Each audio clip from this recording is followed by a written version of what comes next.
Oi gente, tudo bom com vocês? No vídeo de hoje eu vou falar um pouquinho mais sobre a minha ansiedade, a minha questão com a ansiedade. Como que eu identifico, como que eu tô identificando que eu entro no processo de ansiedade e o que que eu tô fazendo para tentar controlar esse processo.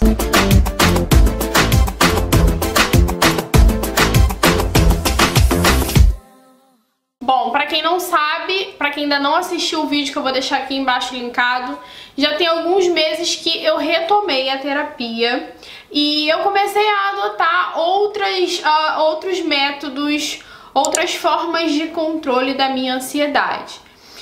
Antigamente, eu aprendi a lidar com a ansiedade no passado, né? Quando eu tive as outras crises, quando eu descobri que eu tinha transtorno de ansiedade.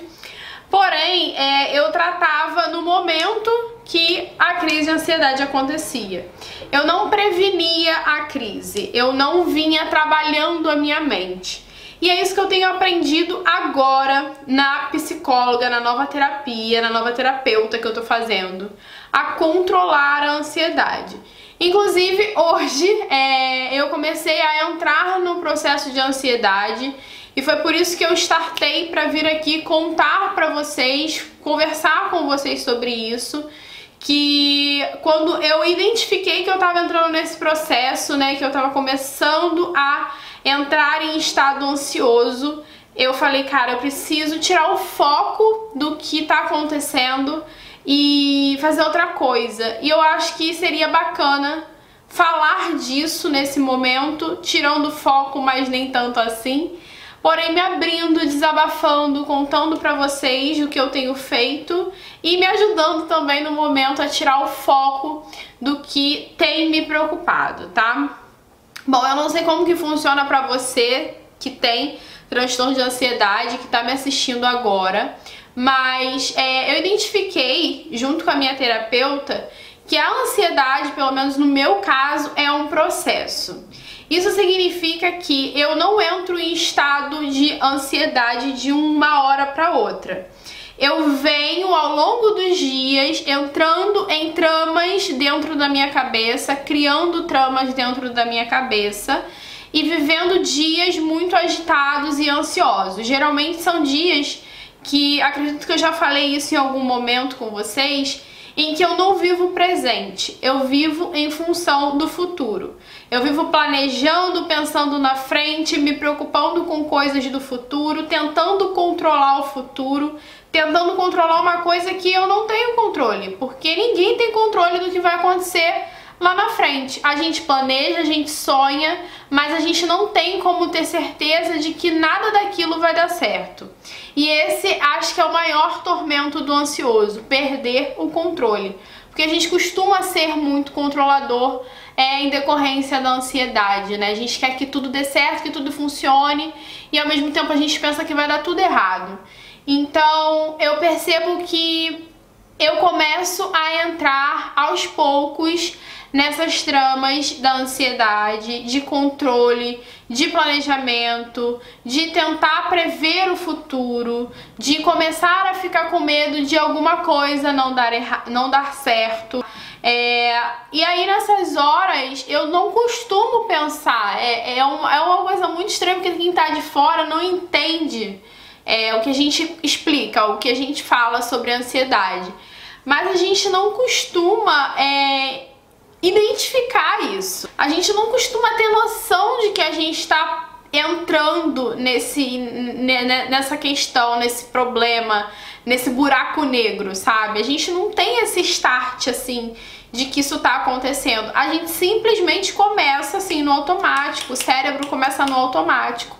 A pensar muitas coisas, mil coisas ao mesmo tempo. Você não descansa, às vezes até dormindo você tá pensando, até dormindo você tá planejando, preocupada, nervosa, ansiosa, com medo das coisas não darem certo, sabe?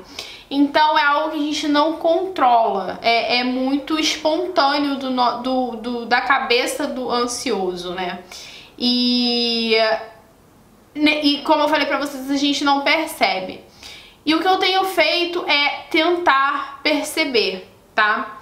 Existem alguns pontos, algumas características em mim, no meu organismo, que começam a me alertar que eu estou entrando em processo de ansiedade.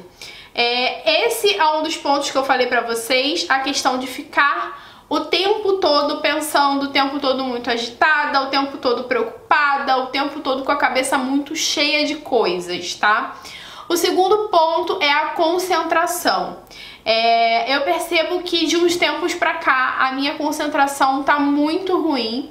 Eu não consigo concentrar em uma mesma coisa por muito tempo, porque a minha mente dispersa para outra coisa. E isso também influencia na minha memória, tá? A minha memória tá muito ruim, a minha memória tá péssima. Eu vivo esquecendo das coisas, eu esqueço aonde eu coloco as coisas, eu esqueço de coisas importantes e de coisas insignificantes, eu esqueço de tudo.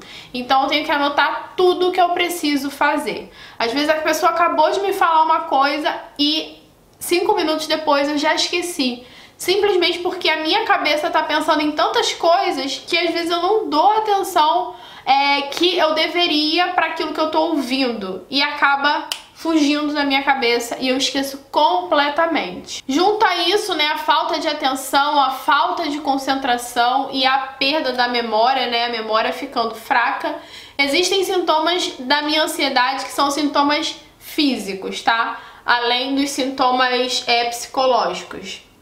Por exemplo, eu tenho disfunção da articulação temporomandibular desde que eu comecei a ter ansiedade, porque eu desenvolvi bruxismo. Então eu prenso, eu não tenho aquele bruxismo de ficar arranhando o dente, arrastando o dente. O meu bruxismo é de prensar, é de apertar com muita força. Os meus dentes já estão todos desgastados atrás, tá? E a disfunção da articulação temporomandibular acaba me causando outros transtornos.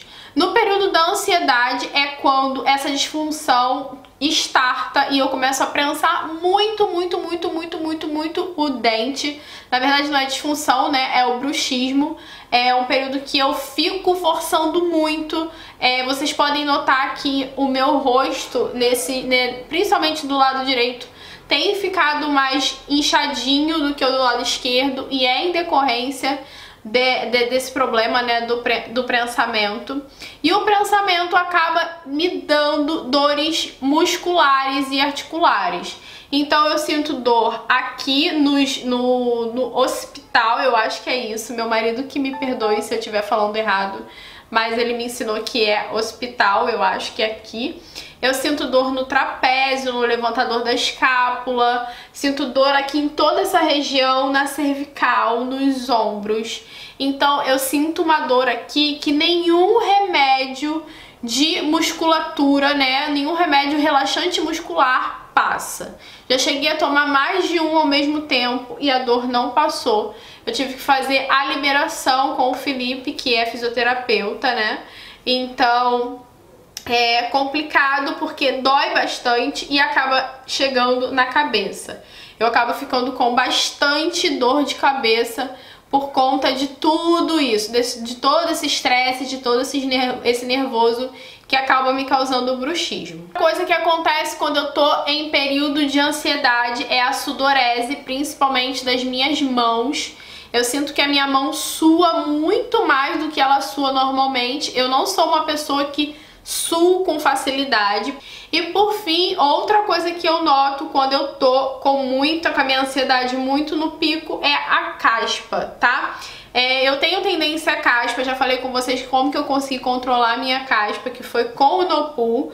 O Nopur acabou praticamente com a minha caspa, mas quando eu estou muito ansiosa, a minha caspa volta, a minha caspa retoma. Em momentos de estresse e de ansiedade, eu sempre tenho caspa, tá? Então é algo que não é cosmético, vem do nervoso, do estresse. Acredito que acaba estimulando a produção de suor, de oleosidade no meu couro cabeludo, e eu acabo ficando com caspa na cabeça inteira praticamente. E quando eu me acalmo, geralmente isso vai embora. Quando eu tô em períodos mais tranquilos, geralmente isso vai embora. Então esses são os principais sintomas que eu noto quando eu tô entrando num processo de ansiedade. E é interessante falar isso com vocês, né? Botar pra fora isso, conversar sobre isso, porque eu mesmo me analiso, né? Analiso os pontos que eu mais percebo que acontecem comigo quando eu estou ansiosa. Mas, analisando tudo isso, o que eu faço, o que eu tenho feito para controlar a minha ansiedade? O que eu vou falar aqui não é receita de bolo, provavelmente não vai funcionar com todo mundo, porque às vezes comigo não funciona, tá? É um exercício diário, é um exercício de paciência, é um exercício de você com você mesma e que, tirando o seu psicólogo que vai te orientar, ninguém vai poder te ajudar. É você que tem que ter esse cuidado com você, de tentar se entender.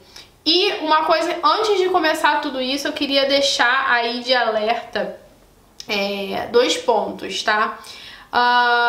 Ansiedade, gente, ela pode ser tratada no psicólogo e ela pode ser tratada no psiquiatra.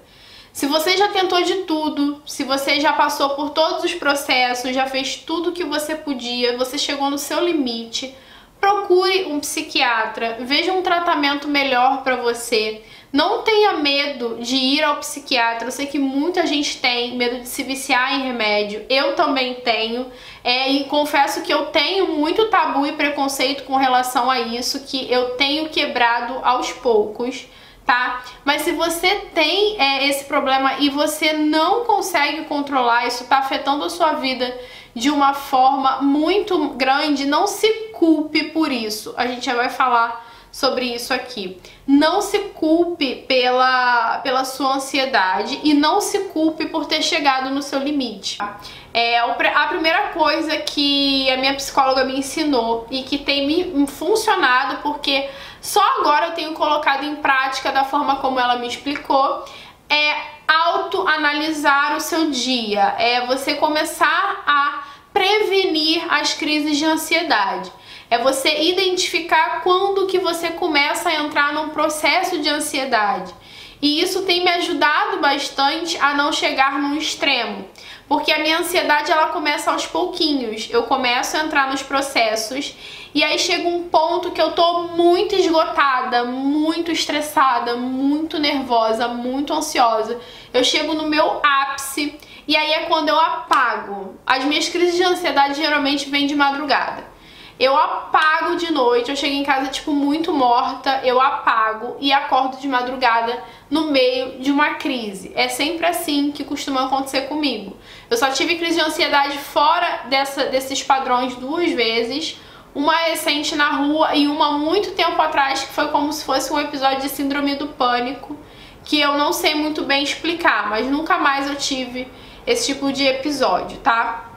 Então eu faço uma autoanálise todos os dias, tá? O que eu tenho feito, por exemplo, é sempre que eu vou ao banheiro no trabalho fazer xixi, por exemplo, ou lavar o rosto, ou reaplicar o protetor solar, ou enfim, o que eu for fazer, até o número 2. Eu me autoanaliso, eu paro e eu penso em como que tá sendo o meu dia. Se eu tô pensando muito nas coisas lá na frente, se eu tô muito preocupada, se eu tô muito nervosa, se eu tô muito estressada, se eu tô com medo, angustiada, eu começo a me autoanalisar. E aí eu faço um balanço do que tá acontecendo.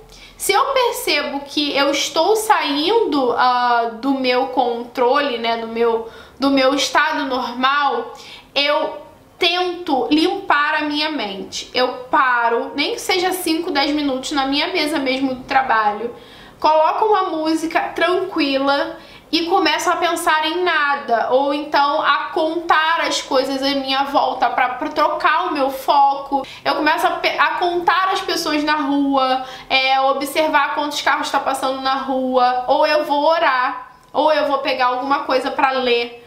Eu vou de alguma forma tirar o foco daquilo que eu tô pensando. Eu tento sair do cenário de dentro da minha cabeça para outro cenário que me relaxe, para que eu não entre em processo de ansiedade, para que eu não comece a me embananar nesse processo, tá? E Outra coisa que tem me ajudado muito é orar. Algumas pessoas preferem meditar, eu prefiro orar. E o que eu faço? Todos os dias, às 10 horas da noite, eu coloco meu celular para despertar. Isso foi um propósito meu com Deus, um propósito meu espiritual, porque eu quero estreitar o meu relacionamento com Deus. Para quem não sabe, eu sou cristã.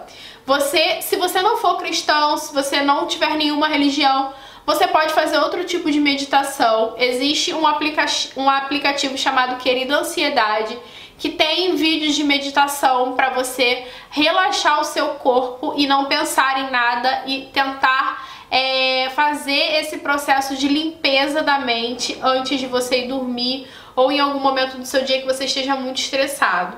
No meu caso, esses momentos de estresse vêm à noite, os picos vêm à noite. Quando vem durante o dia eu faço a mesma coisa que eu falei pra vocês, eu vou pro banheiro, eu vou pra algum lugar, eu paro e mudo o foco.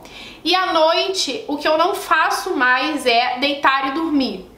Porque quando eu apago, geralmente são os momentos que eu tenho crise de ansiedade. Parece que o meu corpo vai deitar sem relaxar. Não sei se vocês conseguem entender. E aí, no meio da noite, eu acordo como se eu tivesse lutado uma guerra e acordo muito exaltada, muito nervosa, coração na boca, pensando em mil coisas que eu preciso fazer, que é quando eu tenho os momentos de crise, os momentos de nervoso. Me dá tremedeira, sudorese, dor de barriga, me dá um monte de coisa ao mesmo tempo, tá? Então, eu tento não apagar mais. Antes de dormir, eu marco 10 horas da noite, coloco meu celular para despertar. Aproveito esse momento que é o meu propósito com Deus de oração e de relacionamento com Deus para me desconectar das coisas em volta, para pensar só em Deus, para fazer as minhas orações, para fazer os meus pedidos, os meus agradecimentos, para realmente ter um momento de entrega com Deus que acalma o meu coração, que me dá essa sensação de relaxamento, de estar sendo abraçada, de estar sendo acolhida. E isso me ajuda demais também a ter um sono mais tranquilo. Eu coloco uma música bem instrumental, assim, sem nenhuma voz. Eu gosto de ouvir louvores instrumentais, sem voz de fundo, para não me confundir e eu conseguir ter esse momento único com Deus, eu e Ele, sem nada em volta me atrapalhando, tá? Outra coisa é o aplicativo Cogni. O Cogni é um aplicativo de terapia cognitiva que vai te fazer várias perguntas diariamente, né? Você abre o aplicativo. Geralmente as pessoas usam quando elas estão em momentos de crise, mas você pode usar quando você não tá tão bem, para você ter uma estatística de como que você que tá sendo o seu processo, a sua evolução, tá? E aí no Cogni você vai contar como que é o seu dia, você vai escrever mesmo, se você tá feliz, se você tá triste, quais foram os seus pensamentos e o que você tá fazendo pra mudar em relação a isso. E o último tópico aí que me ajuda com relação à ansiedade é um PDF chamado Acalme-se, que são 7 passos para você se acalmar e sair do processo de ansiedade, principalmente quando você está num momento de crise. Ele é mais um SOS. É uma leitura de uma página, eu posso deixar o link aqui para vocês e posso falar mais à frente. E cada letra dessa palavra, acalme-se, é um passo para você entender e controlar a sua ansiedade, aprender a lidar com a sua ansiedade. Uma coisa que eu posso dizer pra vocês é que eu, Tamires, eu nunca me senti culpada ou nunca não aceitei a ansiedade, tá? Eu sempre aceitei, mas eu sempre vi ela como um problema na minha vida que eu poderia tratar. Se eu tivesse ajuda, eu poderia lidar de forma melhor. Tá? Então, o fato da aceitação não significa que você tem que lidar com isso de qualquer jeito. Significa que você tem que lidar com isso, mas que existem formas melhores de você lidar com isso. E aceitar é o primeiro passo para você não conviver com culpa. Isso dobra o sentimento de ansiedade, dobra o sentimento de controle, você se sente um lixo, você vai no fundo do poço e você pode acabar desenvolvendo um outro transtorno psicológico entrando nessa trama, e o que é o que eu não quero pra mim, pelo menos.